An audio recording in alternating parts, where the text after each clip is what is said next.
қысқаша көбейту формуласын бір еске түсірейік. Қысқаша көбейту формуласында квадратқа қатысты, кубқа қатысты мынандай 7 түрлі формуласы бар. Енді бұл не үшін керек? Алдағы тақырыптарымызда бізде бөліміндегі иррационалдықтан құтылу деген есептер болады. Яғни бөлшектің бөлімінде түбір болады, содан құтылу үшін көп есептерде біз осы қысқаша көбейту формуласын пайдаланамыз.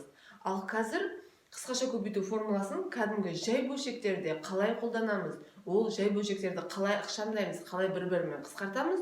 Соған мысалдар, есептер шығарып кетейік.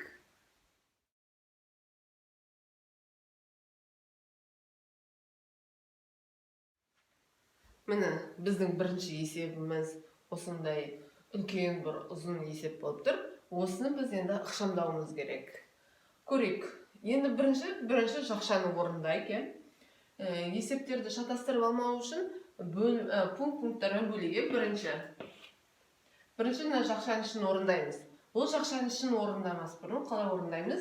Яғни жай бөлшектерді ортақ бөлімге келтіруіміз керек. Енді бұл жерде бұл екеуінің ортақ бөлімі b көбейтілген a азайтылған b. Екеуінің көбейтіндісі болады ортақ бөлімі. Мынаған b-дан береміз, мына жаққа a азайтылған b-дан береміз. Енді жеке-жеке көбейтейік. b-ны a-ға көбейтсек b-a, b-ны b-ға көбейтсек b квадрат, a-ны a-ға көбейтсек a квадрат, a-ны b-ға көбейтсек минус ab. Енді қарайық. b-a мен ab екеуі бірдей. Көбейткіштердің орнын алмастырғанмен көбейтінді өзгермейді. Сондықтан біреуінің таңбасы плюс, біреуінің таңбасы минус болғандықтан екеуі бір-бірімен азайтылып кетеді. Азайтылған кезде 0 шығады. Сондықтан оларды қысқартамыз дейміз. Сонда бізде қалады a квадрат, бірінші жазайық a квадрат, сосын b квадрат. Ал мынау бөлімі a азайтылған b болып осылай қалады. Бірінші жақшадан осылай шықты. Енді екінші жақшамыз. Екінші жақшамызды да ортақ бөлім береміз. Онда да ортақ бөлім b көбейтілген a қосылған b, ол жерде. Мына жақта a қосылған b, мына жерде b-дан береміз. Сонда a-ны a-ға көбейтсек a квадрат, a-ны b-ға көбейтсек ab, азайтылған b-ны a-ға көбейтеміз b-a, минус b-ны минус b-ға көбейтеміз плюс b квадрат. Мына жерде де ab мен ab қысқарады. Сонда бізде қалады a квадрат қосылған b квадрат. Мына жерде b, a қосылған b. Осылай болды. Ал үшіншісінде a квадрат қосылған b квадрат. Енді мына жерге қарайық. Мына жерде ортақ көбейткішті жақшаның сыртына шығарып жіберсек болады. Ортақ көбейткіші бұл жерде b болады. Егер b-ны жақшаның сыртына шығарып жіберсек, бізде a квадрат азайтылған b квадрат қалады. Үшіншісі осы. Енді бізде не істеуіміз керек еді? Бірінші жақшамен екінші жақшаны көбейтуіміз керек еді. Бұл жерге неше орындайық.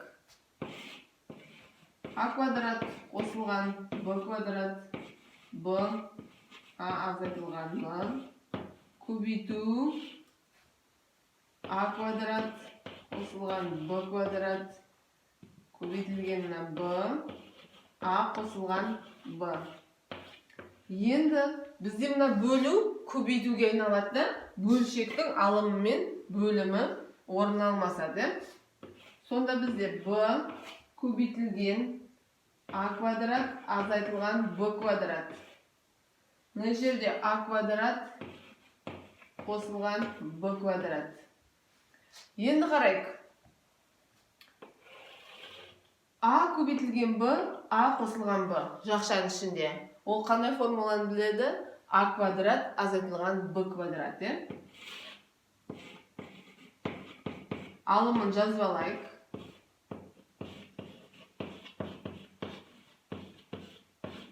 Бөлімінде b-ға b-ны көбейтеміз, b квадрат болды.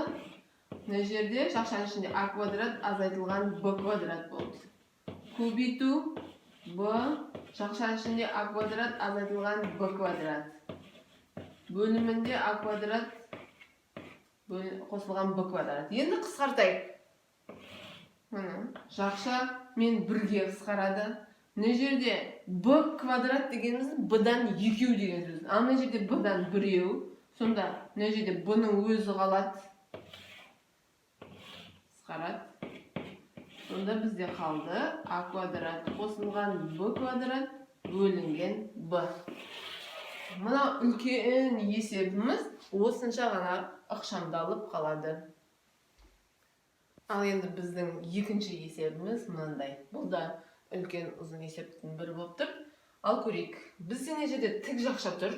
Яғни біз мына бөлуді мына жақшаның ішіндегі барлығына бөлеміз, Сондықтан біз мына үлкен тік жақшаның ішіндегі өрнектерді бір ықшамдап алайық. Оның ішіндегі бірінші мына жерді орындайық, екінші мына жерді орындайық, үшінші көбейтейік, содан кейін барып мына бірінші санға бөлеміз, Ал бірінші ортақ бөлім береміз.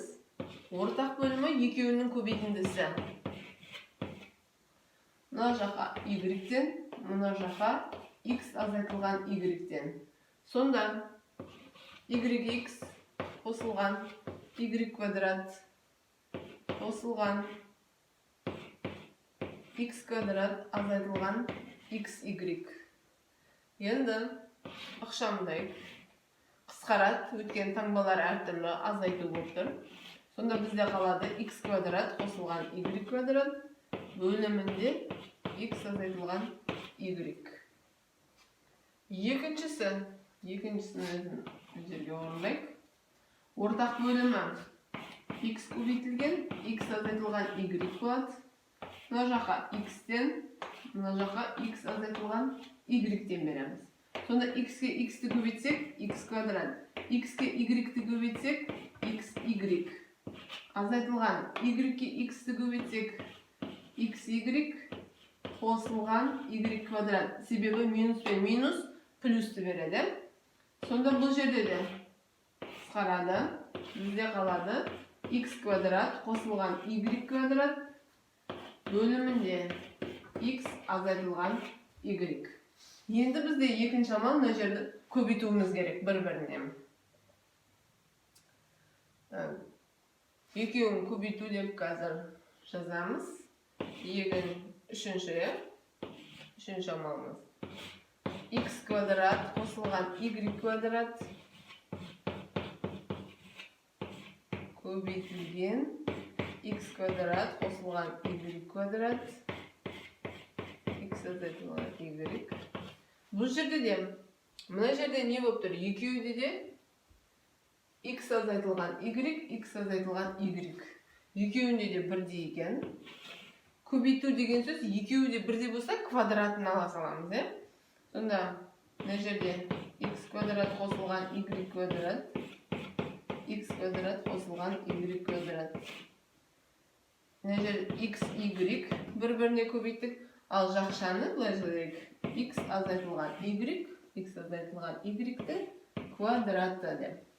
Енді бізге төртінші амал мынаны бөлуіміз керек мына жаққа. Енді бұл жерде назар аударсақ квадраты бар, әрқайсының квадраты. Бөлек-бөлек былай квадраттайық. Жеке жақша қалып, x квадрат қосылған y квадраттың квадраты бөлімінде y квадрат азайтылған x квадрат. Оның квадраты. Бөлу бізде көбейтуге айналады. Алымы мен бөлімінің орын алмасады. Квадраты. Енді ал x квадрат қосылған y квадрат, x квадрат қосылған y квадрат. Ал енді қысқартайық. Мынандайдан бізде x квадрат қосылған y квадраттан екеу. Екеу деген мына екеуде тұр, Сонда екеуде қысқарады. Енді мына жерде біздің мынау ішіндегі формуласы қандай? X азайтылған Y, X қосылған Y, қысқаша көбейту формуласы. Соның квадраттары, яғни жеке-жеке квадраты деп алсақ болады, квадратын. Енді бізде мына квадрат пен мына азайтылғанның квадраты қалып тұр, қысқарады. Сонда бізде қалатын алымында XY, бөлімінде X қосылған Y-тің квадраты болып қалады екен. Енді мынандай екі өрнекті талдап көрейік, ықшамдап көрейік. Бізде бөлімінде тұрған қысқаша көбейту формуласының бір формуласы кубқа қатысты. Бұл дегеніміз 27-нің орнына біз былай жаза аламыз. Не деп жаза аламыз? Жермен жазып қояйын. 27 дегеніміз 3-тің кубы азайтылған А-ның кубы. Сонда бізде А куб азайтылған Б куб деген формула бар. Ол бөлімін жазайын. Бұны қалай жазамыз? Бірінші 3 азайтылған А, яғни А азайтылған Б көбейтілген 3-тің квадраты 9 қосылған 3 пен А-ны көбейтеміз 3А және Б-ның квадраты деп жазамыз. Формула бойынша. Ал алымын жазайық. Б деген жоқ екен, ол бізде А-ның квадраты. Алымында А квадрат қосылған 3А қосылған 9.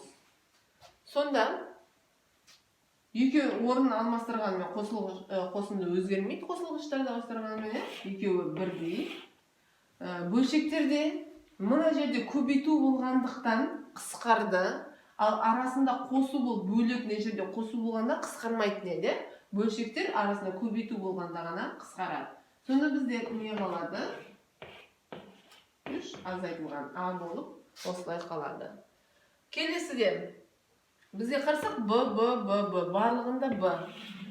Және бұндай өрнектерді ықшамдауда, қысқартуда ортақ көбейткіштерін тауып алуға тырысуымыз керек. Мына жерде ортақ көбейткіш бізде Б-ның 7 дәрежесін жақшаның сыртына шығарсақ, мына жерде 1 қалады. Одан кейін Б-ның 3 дәрежесі қалады. Себебі 7-ге 3-ті қосқан кезде 10 дәрежелер қосылады, көбейтетін кезде. Екіншіден Б-ның 3 дәрежесін шығарамыз. Біз мына жерде енді керісінше минус Б-ның 3 дәрежесін шығарайық.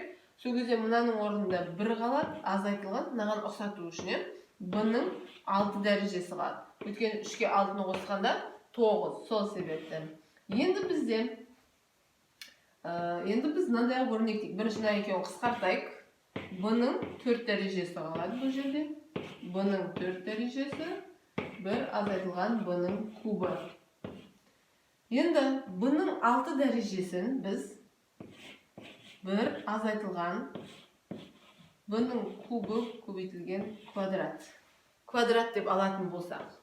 Сонда біздің формуламыз А квадрат азайтылған Б квадратқа келіп тұр.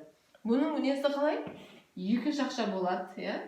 1 азайтылған Б-ның кубы, 1 қосылған Б-ның кубы болады. Сонда біз қысқартамыз. Б-ның 4 дәрежесі, 1 қосылған Б-ның кубы болып қалады.